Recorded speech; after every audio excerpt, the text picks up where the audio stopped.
Hi everyone, this is Dr. Jon Finn. Welcome to another Tougher Minds podcast. I'm out walking again and I'm just reflecting on some news stories that I'm hearing about workload, and also lots of personal accounts about workload that I'm coming across on a daily basis in the coaching and the training that we're doing with our clients. The news stories I'm hearing relate to big corporate and some of their junior people reporting that they're being asked to work sort of up to 100 hours per week, and they don't feel that's very healthy for them. And then just in the day-to-day of what we do at Tougher Minds, and we're coaching people and we're training people, a constant narrative I hear is that people are really struggling to draw a line between their home life and also their work life, because when we're working at home, the invisible line has disappeared, and therefore people are finding themselves working longer hours and they don't think that's healthy for them. So I just want to reflect on that and help me to understand how we think about helping people to strike a really good balance between good relaxation time, good recharge time, and how we can use that to actually supercharge our focus work so that we can be really productive. Let's think about the variables that we're working with. Our brain is a limited resource, and that's driving everything that we're doing. And we can think of our brain as a bit like a battery. It only has so much charge each day. So we've got this brain-like battery, and then we've got 24 hours every single day that we've got to use, if you like. And you can think of your battery as having three core charge states. One charge state is what we call the recharge state. And this is when you're sleeping, but you can also do non-sleep recharge, when you're relaxing, when you're switching off, etc. The second charge state is what we call medium charge. We use the medium charge state to do what we call mindless tasks, very familiar habit-based tasks like sending familiar email, doing familiar things that we do every day, both inside and outside of work, things that we don't really have to think a lot about. So as I said, for me it'll be sending emails, maybe just a few little admin things that I do every day. And then the final brain state is what we call the high charge brain state. Now, this is the brain state we need to use to do clever work, to do focus work, where we really have to think, where we are doing a task that we haven't done before, or it's quite new to us and it's taking a lot of mental energy. For me, that could be writing a proposal for a new client that we maybe haven't worked with before. It could be innovating a new model or creating a new training program, where you really have to think and use that prefrontal cortex to its maximum capabilities. So we've got the recharge brain, we've got the high charge brain, and we've got the medium charge brain. And in any 24-hour period, there's an optimal balance with how we can use these three brain states. So we could spend all of a 24-hour period in the recharge state, or all of the 24-hour period in the medium charge state, or all of the 24-hour period in the high charge state. That's not what we want to be doing. We want to be getting a balance between all three. And we can, by doing our own personal research and looking at other people's experiences and other sets of data, we can start to understand what is the best balance for us. Now, the data that I've seen, and based on many years of experimenting on this on myself and also helping other people to do it, what I see is that of the three brain states, the one that people need to spend most time in any 24-hour period is the recharge brain state. If our brain doesn't work properly, we are not going to be doing any medium charge work or high charge work very well. So we've got to get the brain recharged. That includes sleep, non-sleep. It could be things like light exercise. It's when you're eating and chilling out, that kind of stuff. And if you think of the recharge brain states as the base of a pyramid, so we're going to spend most of our time in in that zone in any 24-hour period out of the 3 brain states. So I would say I need to be in the recharge brain state maybe for 12 hours per day. Includes sleep, non-sleep, the bits of exercise that I'm doing when I'm relaxing and spending time with other people and that kind of thing. That's all designed to recharge my brain. The second most amount of time we're going to spend is in the medium charge brain state. And I see that people can typically spend between 8 to 9 hours in that brain state. And that includes, again, doing admin type jobs at work, but also things outside of work, things that are not that mentally demanding.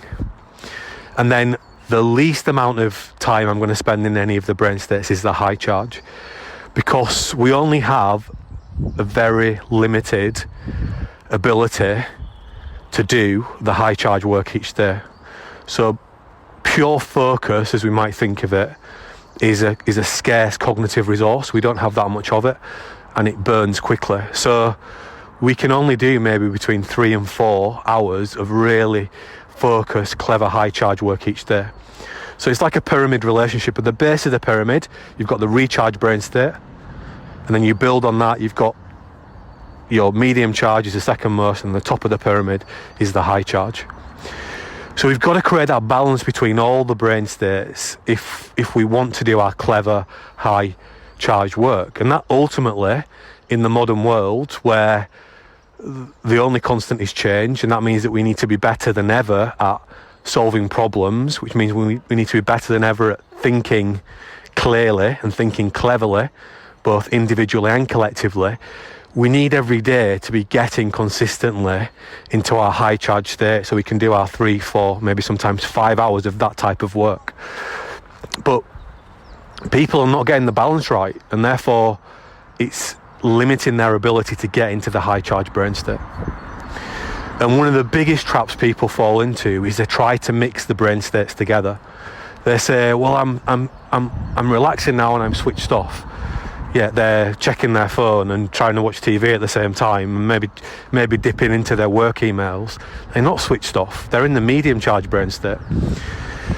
And that's the challenge that we face, is that the 8 brain finds the most compelling brain state, the medium charge, because it wants to be on the go all the time, doing things that are quite easy to do that give it dopamine hits. So it resists being in the recharge state. And we've always got a mini computer in our pocket now, the phone, so it's easier than ever to keep yourself busy and occupied doing something. But also our 8 brain resists being in the high charge brain state, because the high charge brain state means we're doing mentally demanding work, and that type of work does not give us fast rewards. That type of work's about delaying short-term gratification. So our 8 brain gets bored easily when we're doing high charge work, and it wants to, I'll just check the emails, or I'll just do this instead. And every time we try to mix up the brain state, so I'm doing my high charge work and then I break off to do something else, I end up just wasting my time. So I think we need to start to readdress this balance of how long we're working for, and we need to do that using good insights from brain science and habit science. And the 3 brain states we found is really powerful in helping people to think in a more intelligent way about how they spend every 24-hour period, and how they're getting the right balance between recharge, medium charge and high charge. And if they're not, how can they start to get a better balance between the 3? Because when we're not balancing those 3 areas out, we are being ineffective with our time. And it just takes us more time to do what we need to do. We're more inefficient and effective. So they're just some reflections about some of the things I'm hearing in the news, but also from our clients, and some insights as to how we can do better in those areas. And I know that when people put these ideas into practice, including the skills that we teach to overcome them, like our willpower story, for example, they report that they save at least 1 hour every day, because they just spend a lot less time worrying, beating themselves up, they're more focused, therefore they make less mistakes, therefore they don't have to repeat work. They just get things done more efficiently and more effectively, and then they can do their work in a timely, intelligent way, and they can spend other parts of the 24-hour doing the things that make them happy, or will also make them happy, like spending time with their family, exercising, etc., getting good sleep. So just a few reflections there, guys. As ever, we've got the Me Power Resilience Planner, and that starts to get you thinking implicitly about the 3 brain states by getting yourself to monitor yourself more closely every day. That's absolutely free. So if you just go to our website, you can download the Me Power Resilience Planner, and it will just allow you to think a bit more clearly about how you spend each hour of those 24 hours that you've got, and make it a little bit easier for you to get a better balance between the 3 brain states. So do download that from our website.